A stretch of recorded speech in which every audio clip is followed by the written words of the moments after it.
Did you know we would come just as you went? That we'd answer the call, preserve memories spent?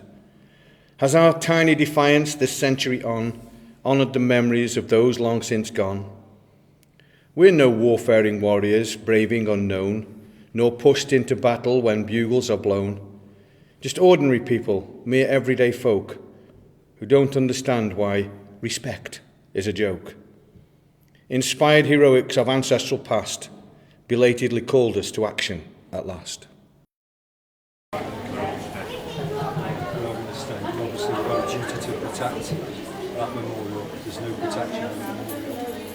Those men who died for nothing as things stand. Right, we've been campaigning for 2 years. We're not prepared. Don't take this personally in any way. This is not. But as the community, the MOJ will not listen. They won't enter into a dialogue. They will put forward business proposals. The MOJ refuse to listen to the community. Every avenue we can. We're actually going to use the Magna Carta 1215 as a way of taking the building back. Article 61 says it's our duty to actually rise up and stand up for what's right. And this is what's right. So this is why we're taking this action today. It's nothing personal, obviously. You know, and there's not going to be any good folk. Trouble. But I'm sure you'd be doing exactly the same if you were in that situation. I just obviously got to look at my report. Yes. Yeah, from there. Okay. We understand that. Yep, fine. Thank you. Carry on. Thank you very much.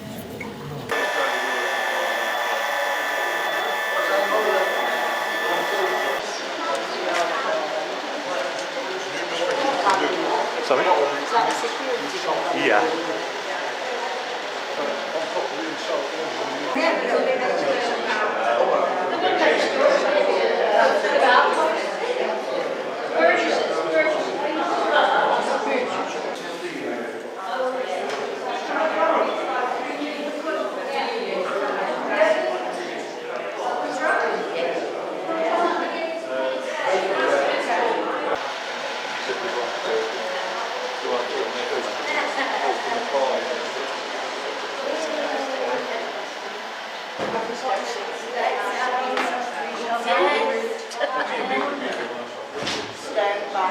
Any more in there?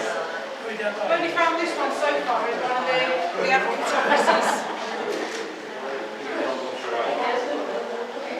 The pooch protester. You know, can you come? The pooch protester. She's happy. And yet, that's good. That's out to one of it. You know the applicant? On here, it's on the side.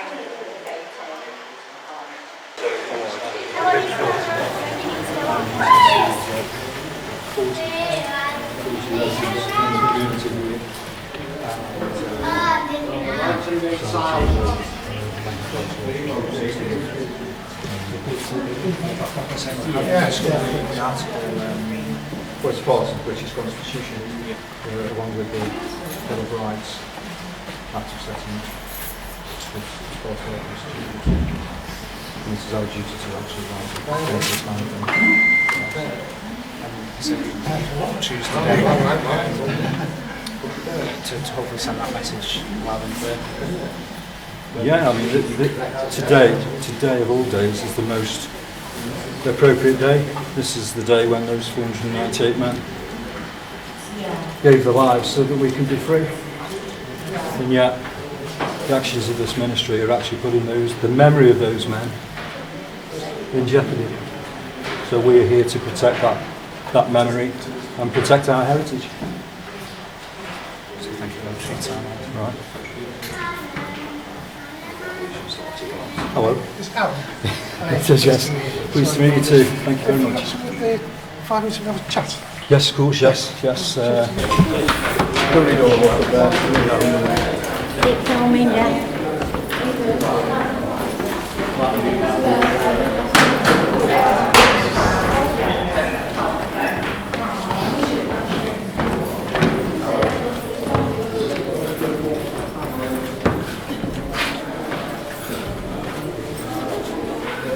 Well, I'm John Russell, Sweet Town Police Officer.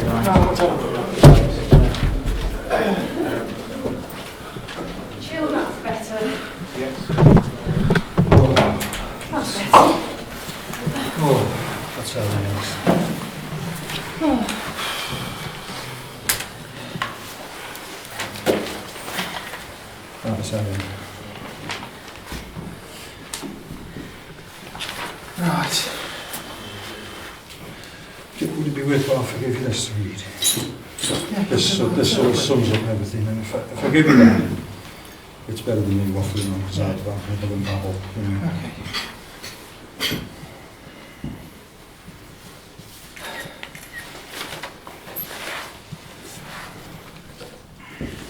Right.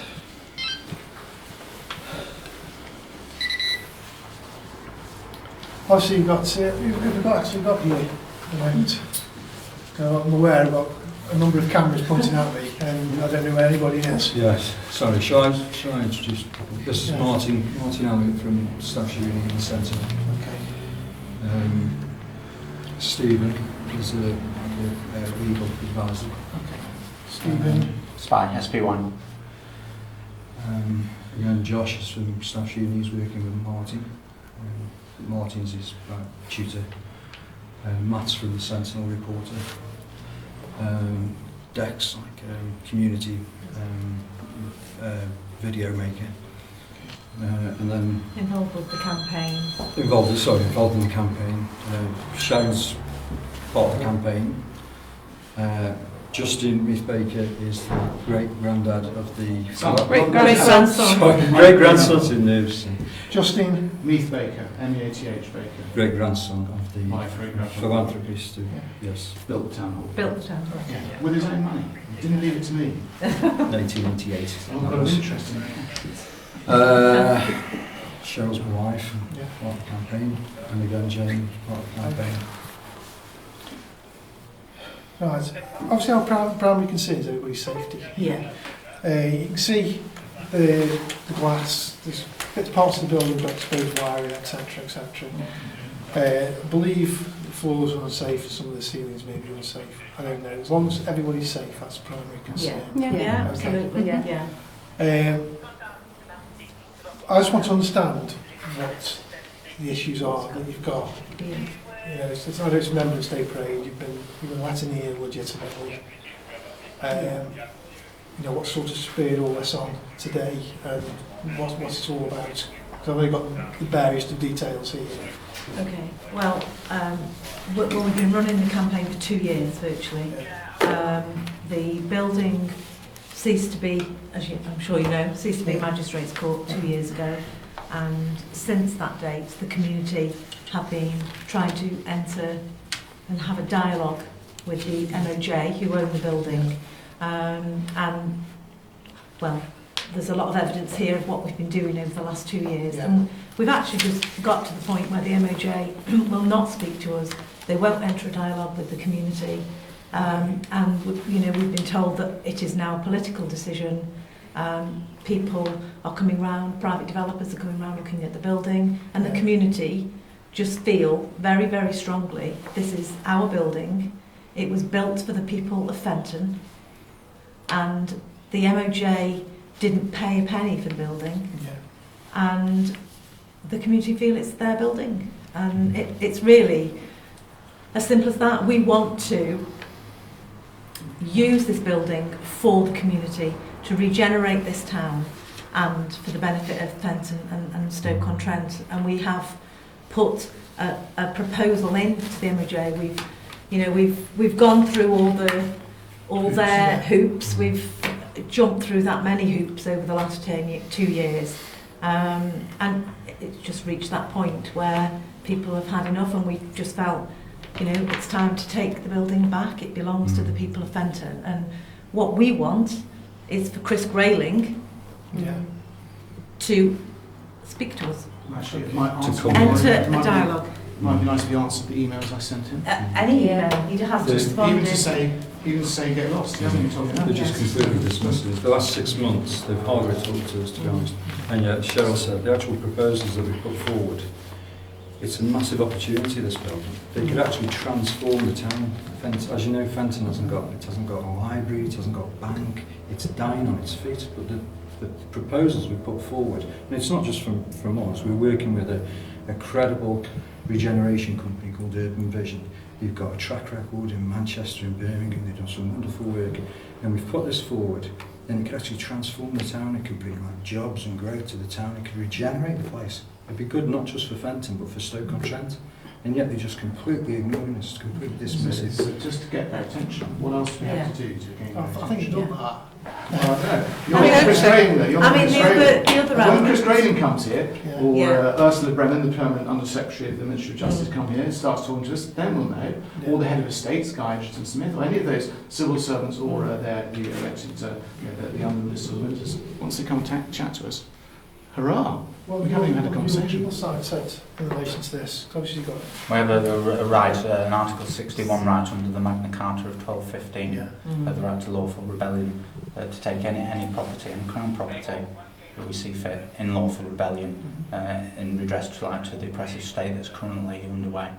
Yeah. Well, have you actually communicated that with the central government, Ministry of Justice, etc.? The Ministry of Justice is well aware of Article 61 of the Magna Carta. It's the basis They of wouldn't have opened up the building, would they, if we'd have relayed that to them?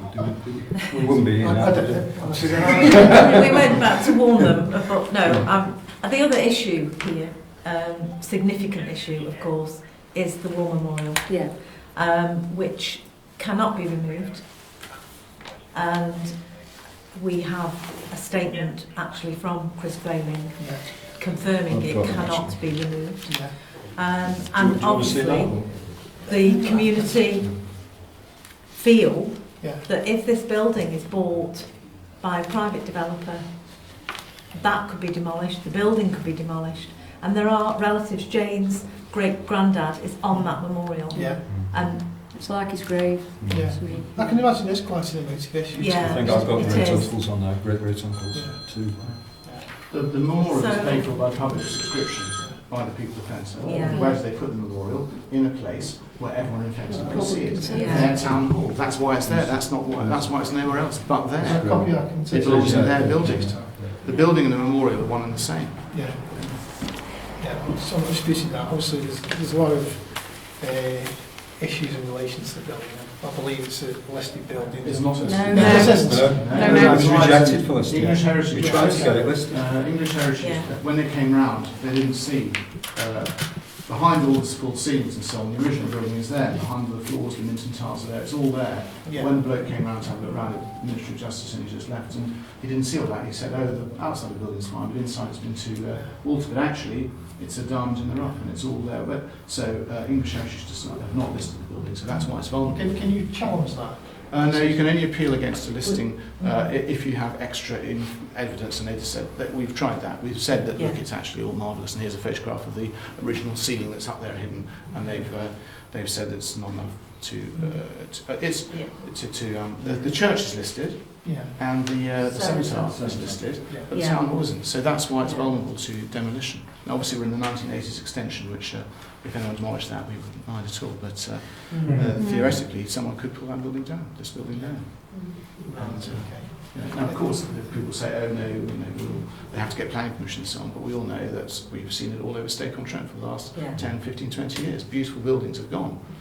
And whether it's Queen Street School or whatever, if people want to pull something down, they'll pull it down, and they'll find a reason. Obviously, you've got to put a good argument up with the powers that be in relation to that, hasn't you? They're not. I can't wave a wand and say, No, we appreciate that.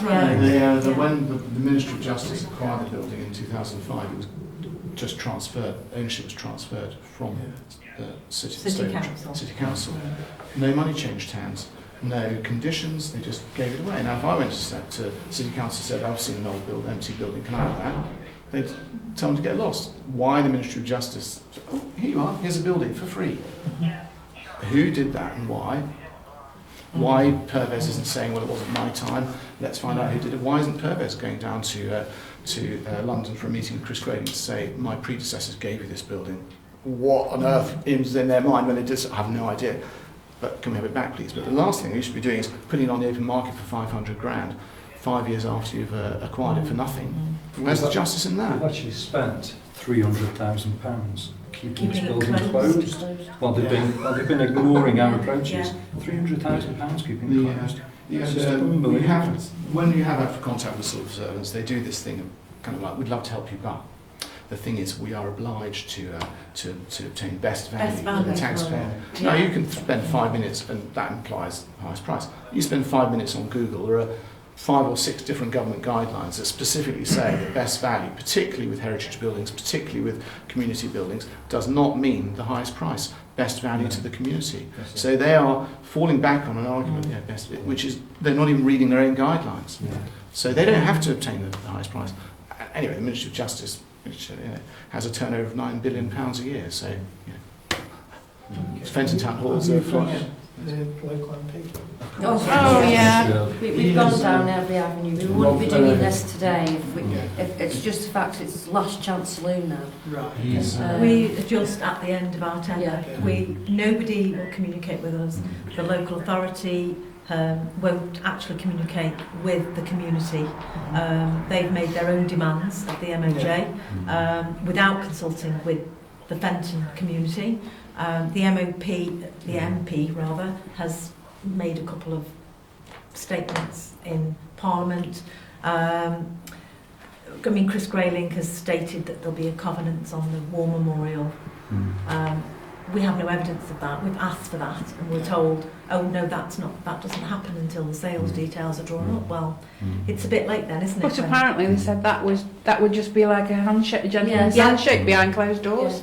So that means nothing, does it? Well, obviously, I can't Of course not, no. You understand. That's what we're here. But we're trying to say we're trying to go down every route. We've tried everything we can. Last resort. And this is why we're invoking the article, you see.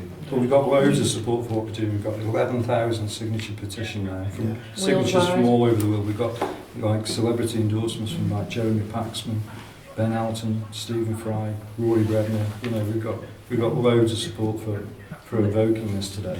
Last year we went down to London and we presented the petition in Downing Street and in the MOJ offices, a 10,000 signature petition. Last year that was, when was that? Last year.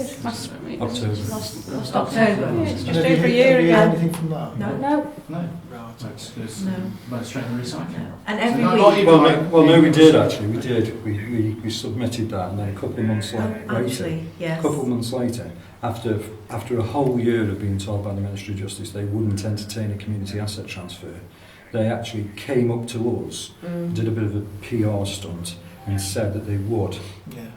So we got together with Urban Vision and actually came up with our proposal, which was submitted in July.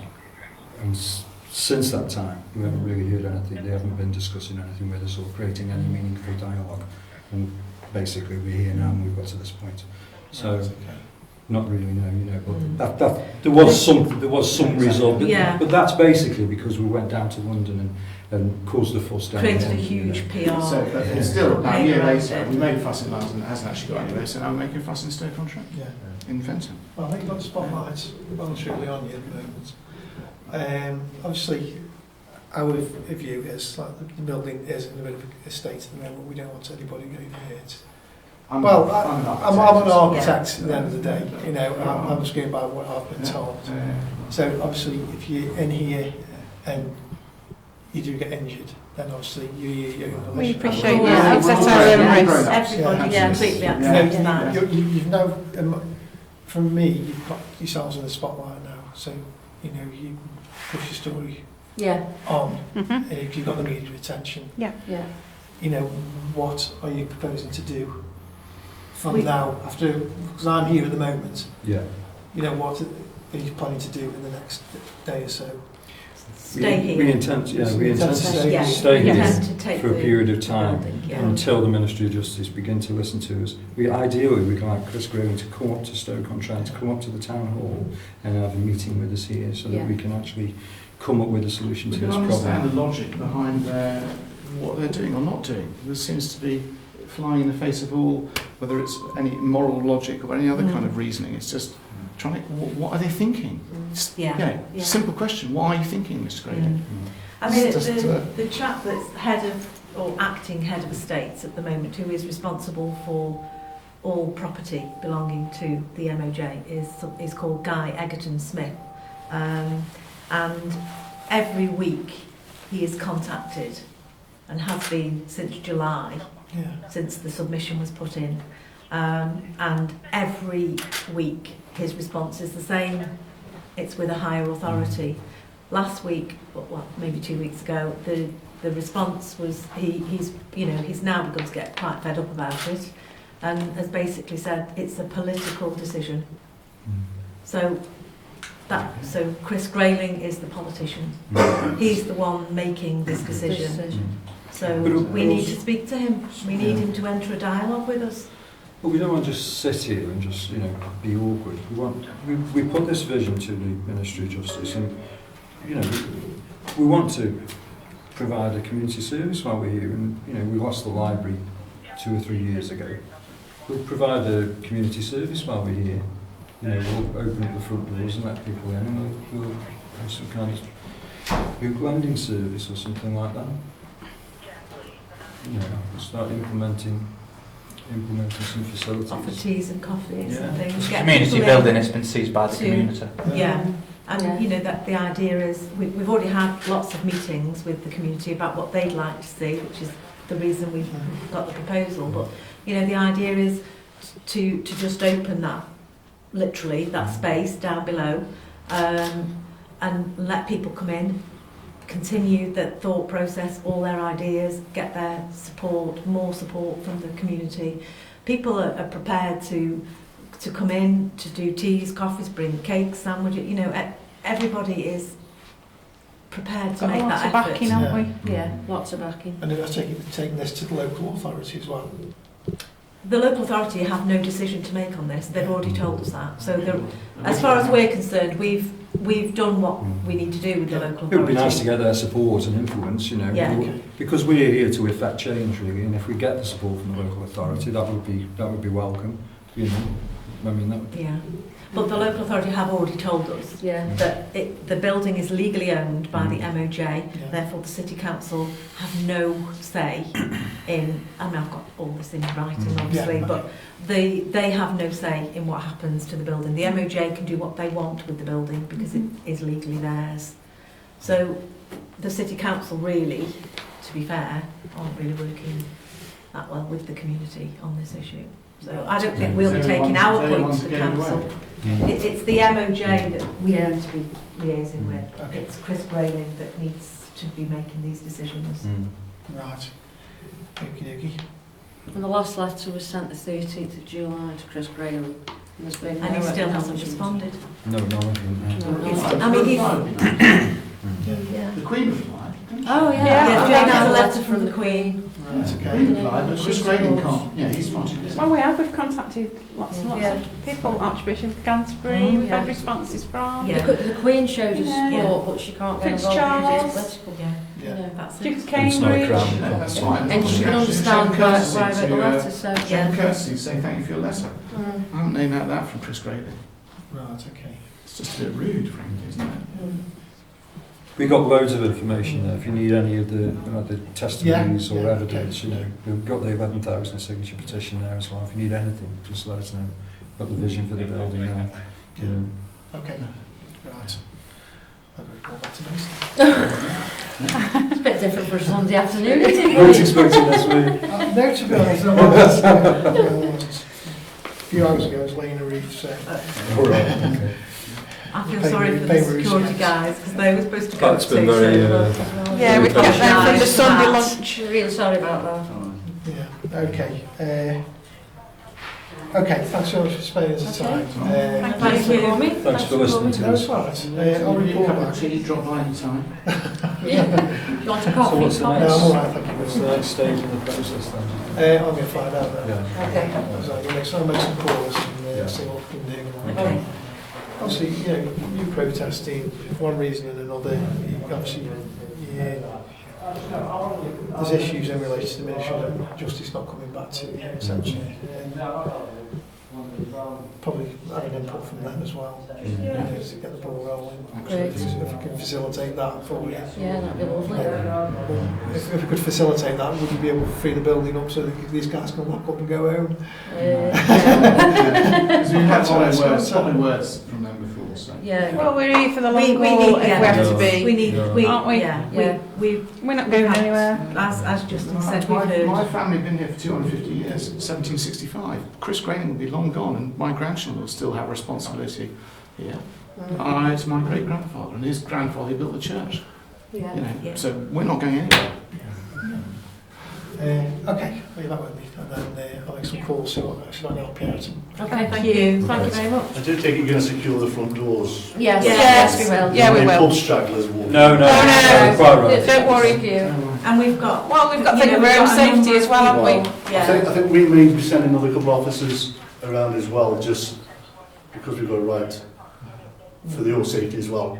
So I think we're trying to sort that out at this moment in time. Mobile patrol. No, they'll be within the building, I think.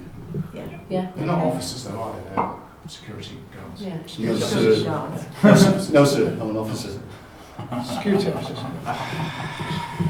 It's just where. But there's a difference. Officers are in the army, aren't they? There's a difference. Right. Thanks very much. Thank you. Yeah.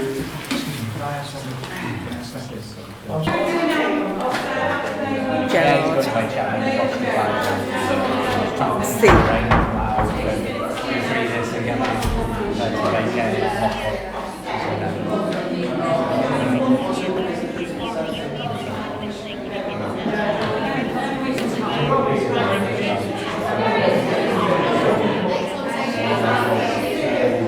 There is, yes, yeah. There's a unique minting tile World War I memorial in the building, yes, and we requested access to the building today.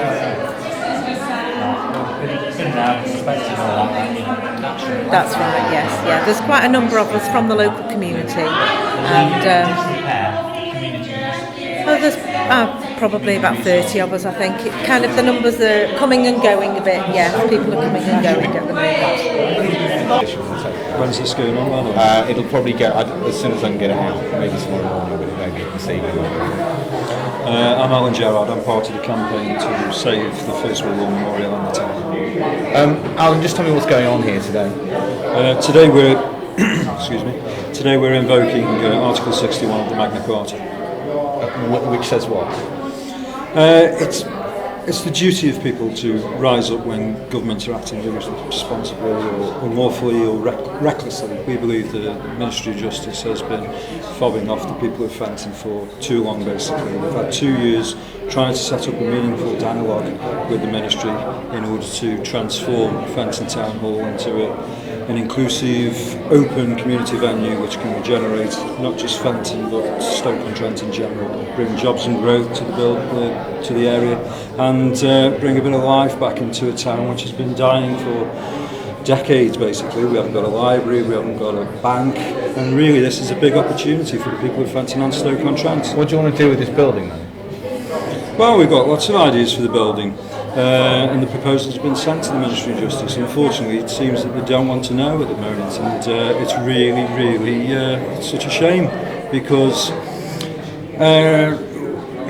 it could offer a lot of value to the things that go on in Stoke-on-Trent. One of the premises that's based around their criteria is all about best value. You know, they want to get best value for the taxpayer, you know, me and you, and so on. And they've got the building up at £500,000, but they've actually spent £300,000 keeping it closed. Now, our proposals, you know, they're going to bring a lot of jobs and growth, regeneration. In terms of value, you know, it might not be quantifiable in terms of monetary terms, but that's a lot of value actually in terms of bringing happiness and quality of life. Money of happiness is fine, but when you are talking, the government is short of cash at the moment. We all know we are, you know, people have got to cut corners. If the Ministry of Defence, the Ministry of Justice needs the money, it's going to sell off the building. You know, surely they're not going to be that bothered, because it's not up to them to make sure community happiness in Fenton. It's up to the City Council, isn't it? Well, it's nothing to do with the City Council really. I mean, the Ministry of Justice own the building, and they've spent £300,000 keeping it closed. They've got £200,000 to play with as things stand. And if they'd been working with us in the first place, that £300,000 wouldn't have been spent. You know, we could do a lot with the building, a lot of jobs, bringing a lot of income into people's pockets. They could be spending that income in Hanley, in Stoke, in Longton, giving people more money, more jobs, have a big multiplier effect in the economy in Stoke-on-Trent. And, you know, these things they're not insignificant. It's not often, and I'll be honest with you, I've been doing this job 12 years, I've never heard anybody invoke the Magna Carta to justify a protest. It all seems, is it not just a little bit desperate? No, not at all, no. I mean, if you do your homework and look at the British Constitution, you'll find it's there, along with the Bill of Rights and the Act of Settlement of 1701. You know, the Magna Carta is there. It might have been written and signed in 1215 at Runnymede, but Article 61 of the Magna Carta, you'll find it's part of the Constitution, and that's why it needs to be taken seriously. So how long are you intending on staying here then? As long as it takes for the Ministry of Justice to listen to us. We want Chris Grayling to come to Fenton and meet with us here until we can get a resolution to this problem. So they're not just going to get the lawyers on you and tell you to get out? They might do, but you know, it's up to us to make the Ministry of Justice see the wisdom of working with the people of Fenton and Stoke-on-Trent. You know, this is our heritage we're talking about here, not just the people of Fenton, people of Stoke-on-Trent, people around the UK actually. You know, you can't do things like that to First World War memorials. You know, it's an absolute disgrace. That can't be moved. You know, if they sell this building off and it gets into the wrong hands, that memorial will be demolished along with the town hall, and that's an absolutely despicable thing to do. Very nice. Right. Perfect. Right.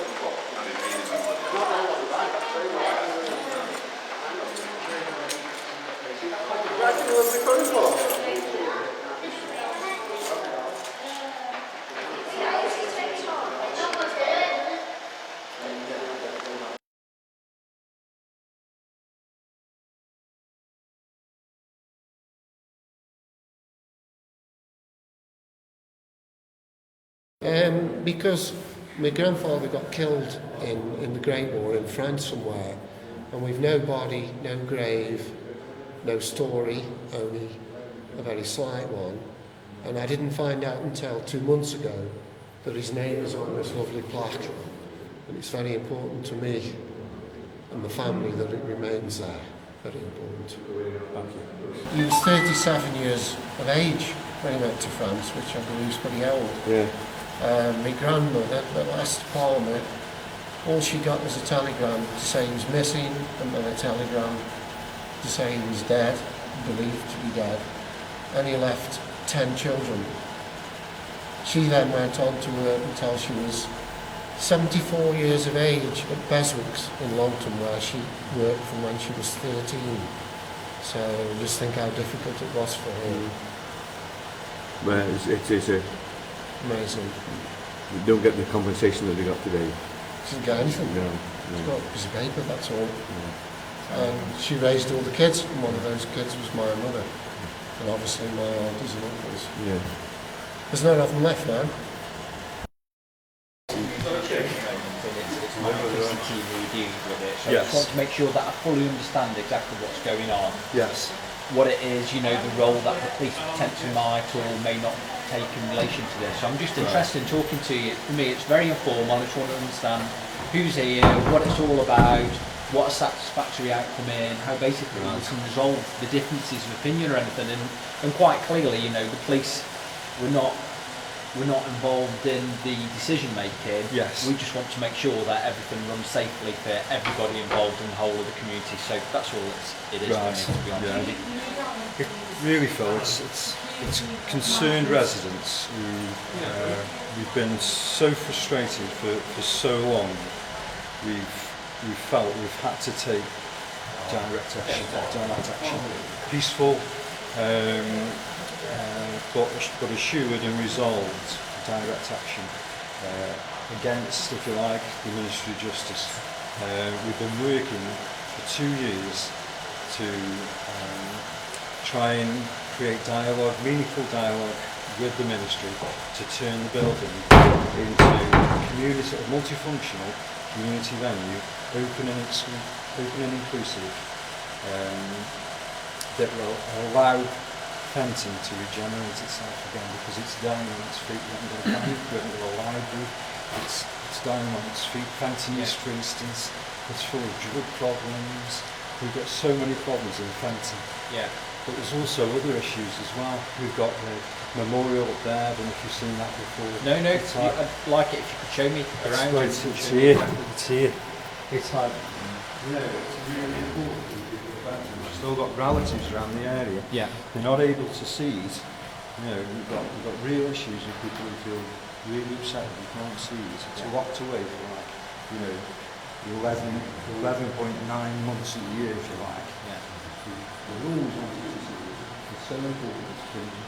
It's built into the fabric of the town hall. Yeah. The town hall's not listed. If it falls into the wrong hands, it's going to go with the town hall. Potentially, it could get demolished. So people are just really concerned. Now we've put proposals to the ministry, as I say, and they're not sort of they're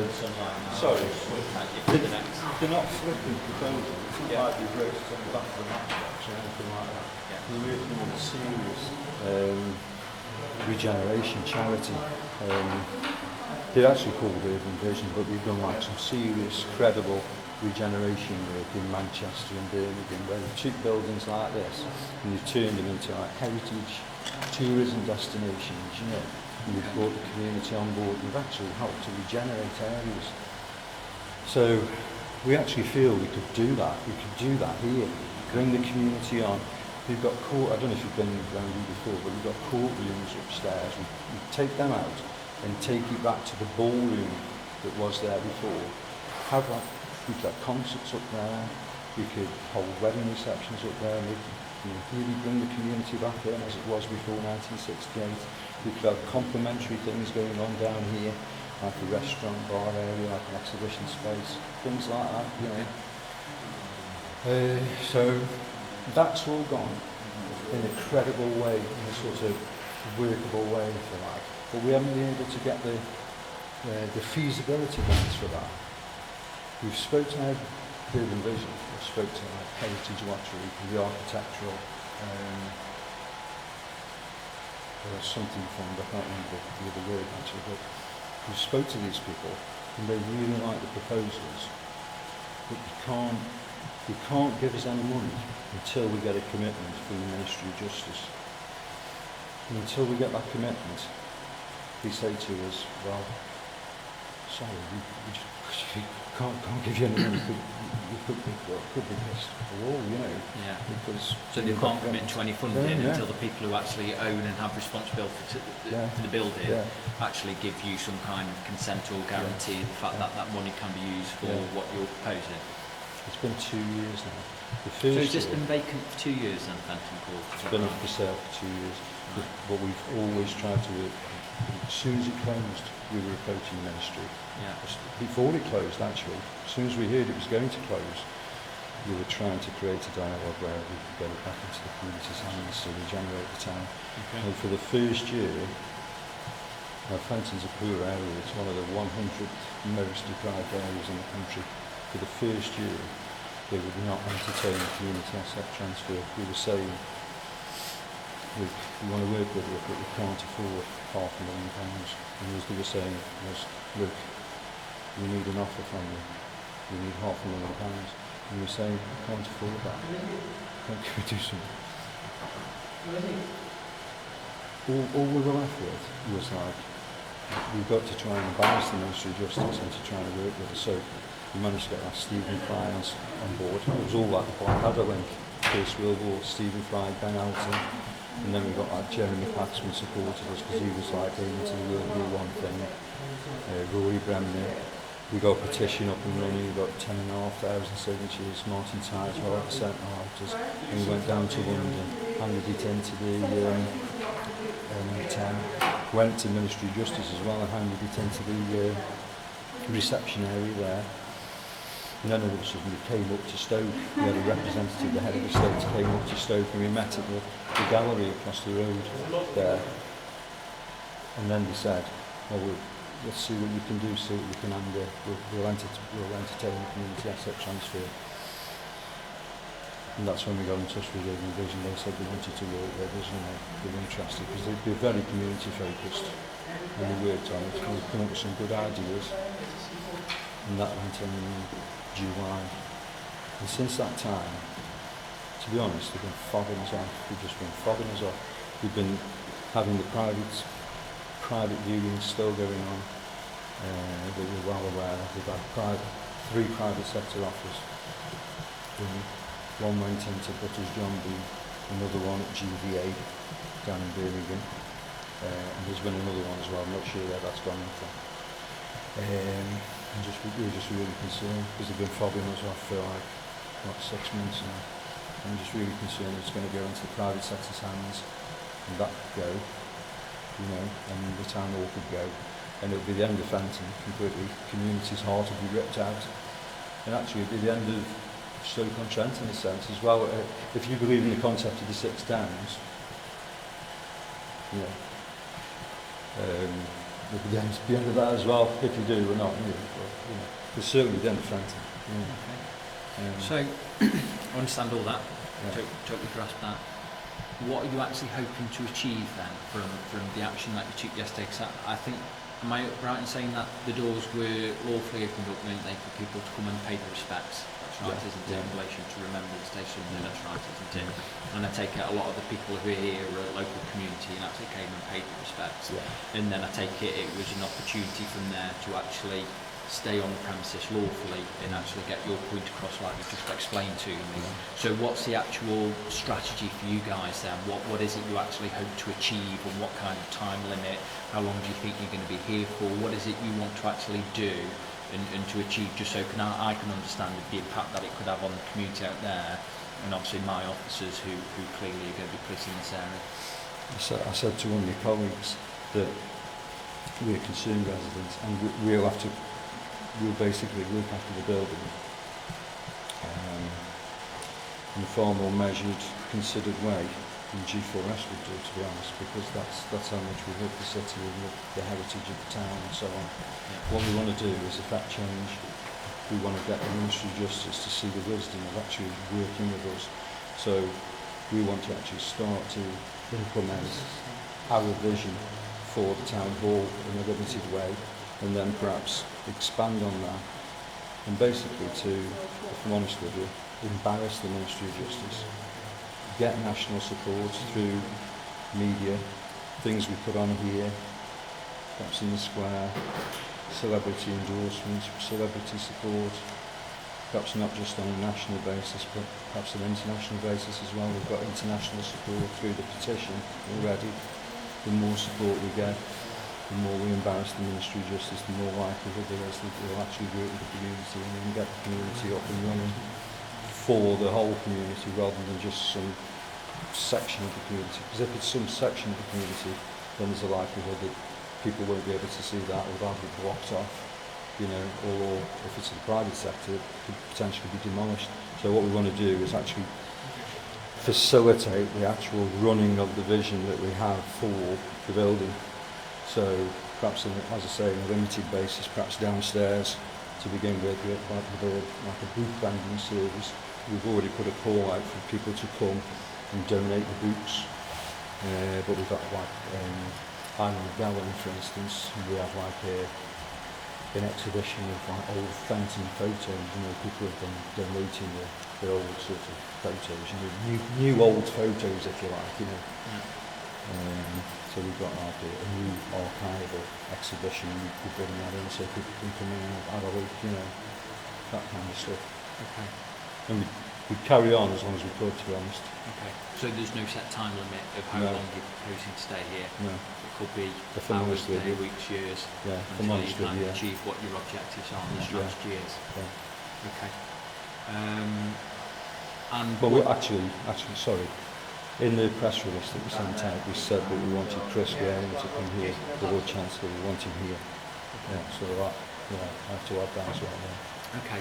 So what you've just explained to me in relation to what your vision is and what your objectives are and the strategy which you guys are actually setting, are those negotiations and those talks in with the Ministry of Justice? Clearly they've had somebody here this morning. Have you explained to them what your proposals are and what you're actually proposing to do with this building? Not with the guy who's here yet, no. Okay. We've been sorting out the building, to be honest. Yeah, I mean, ultimately that's you know, for the police, we'll take a step back from that, step down to us to negotiate between the two parties of what you can or can't lawfully do to this building. Yes. My advice would be... They're aware of the press release that's gone out. And my advice would be Yes. is when the Ministry of Justice is sending somebody to you to speak to you, communicate with them Yes. and inform them, tell them what you're proposing to do. Yes. Because it's very important that obviously, you know, you stay within the realms of the That law dialogue of what you can and can't do, yes. and that dialogue is set up. Yes. So there's no misunderstanding Yes. of what your proposals are. Yes. So they're absolutely aware of what they can or can't do in relation to you. Yeah. So my only, you know, my only observation is speak to the Ministry of Justice.